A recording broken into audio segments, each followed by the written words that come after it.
Hi everyone, this is Cyber here. I'm here today to talk about Soul Estate. It's an Untitled theme 1 vs 4 survival hard game. This game is a game of souls. Your stake is all you have. Now in this video I'm going to break down the killers, which are called the devils in this game. I am going to talk about each devil and exactly what each power they have, and also show you the best ways and what you can do in the game to make your devil more powerful, and also the best way to play each devil. Without further ado, let's get into some info.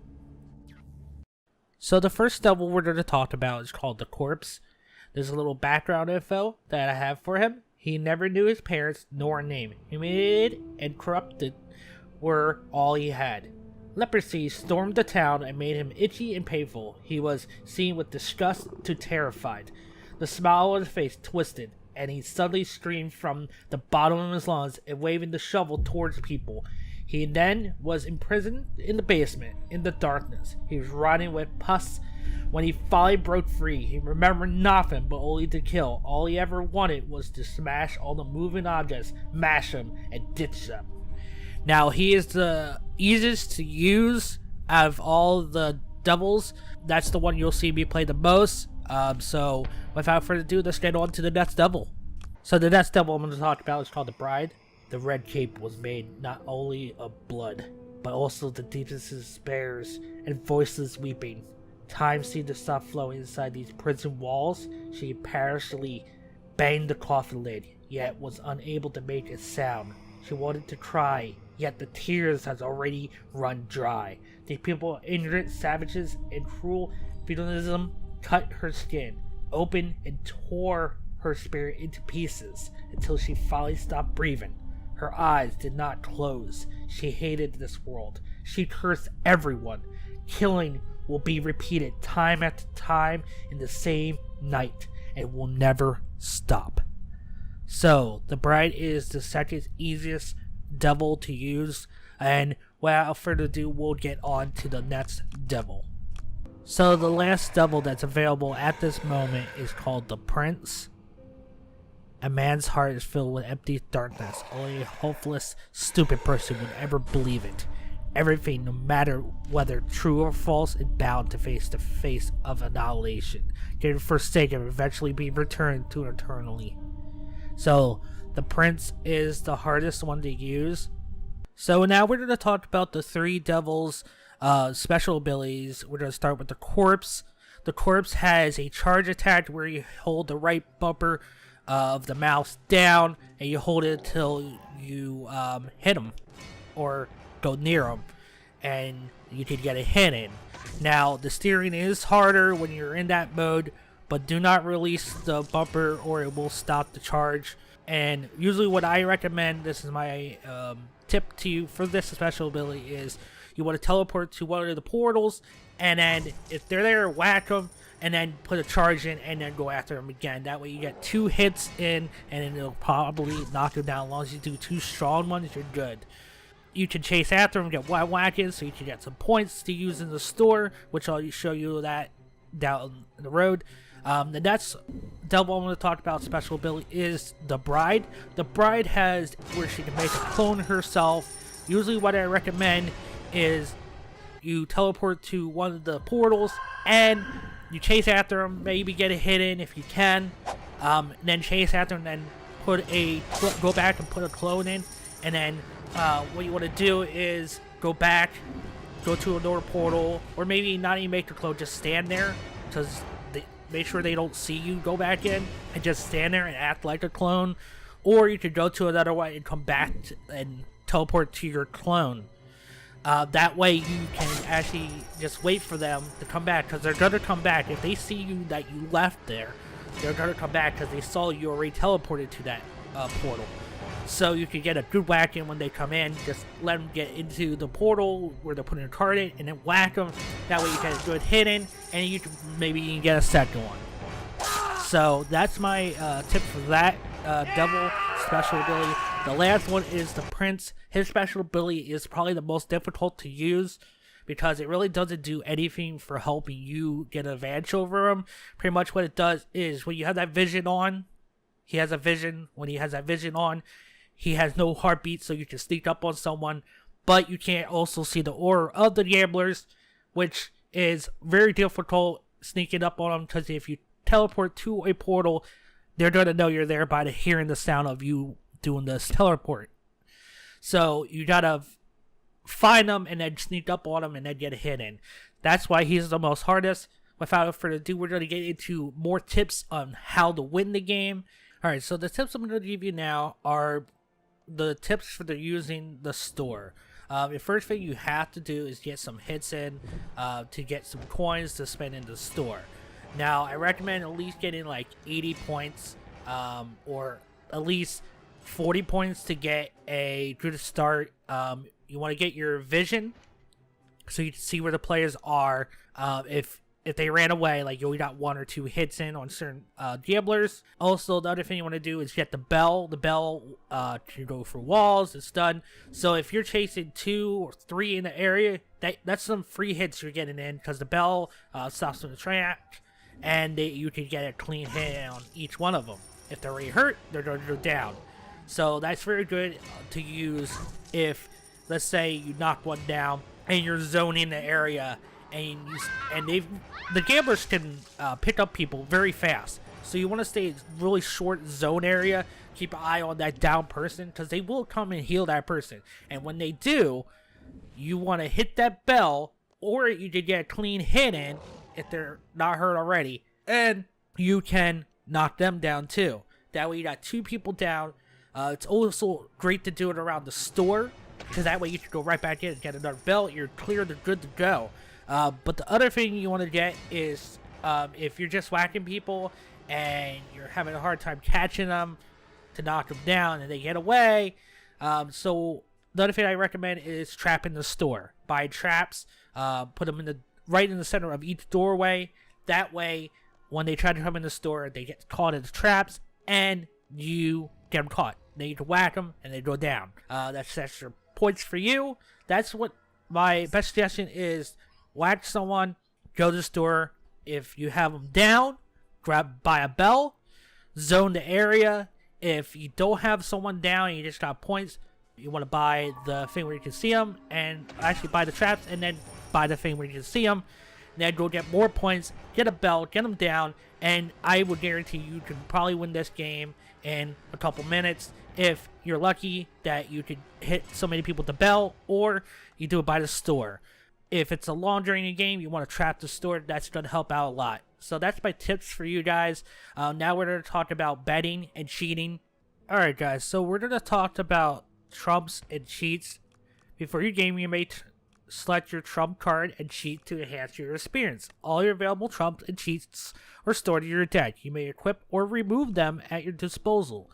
Devils and gamblers have different trumps and cheats. Besides, each character has their exclusive cards. Cards are not meaning the class or character's requirement will not be shown in your deck. You may select only 1 trump and 3 cheats at one time. Please choose wisely. Now, how do you get them? Your fortune roulette. You may spend the states earning from each game to make bets on the fortune roulette, earning random hands and cheats. If you want to put yourself one step ahead of your opponent, try the fortune roulette and change your fate.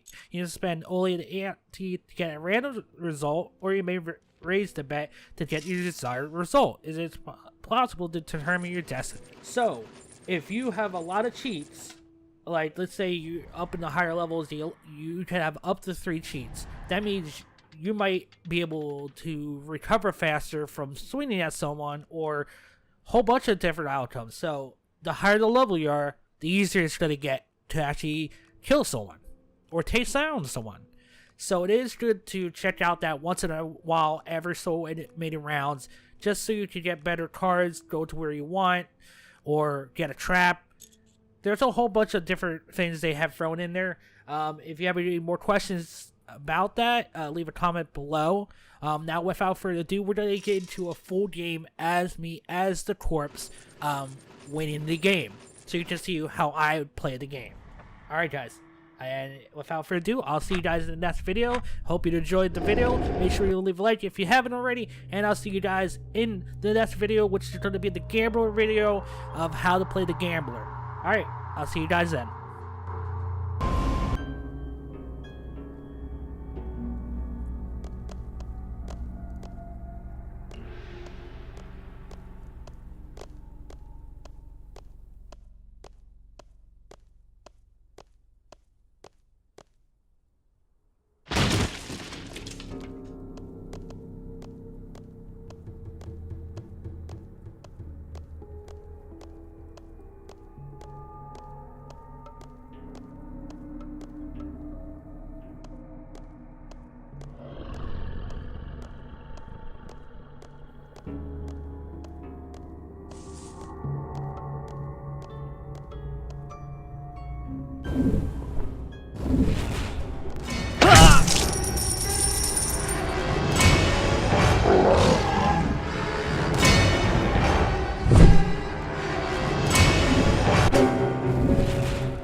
Attention viewer, if you enjoyed that video, please leave a like, comment, subscribe.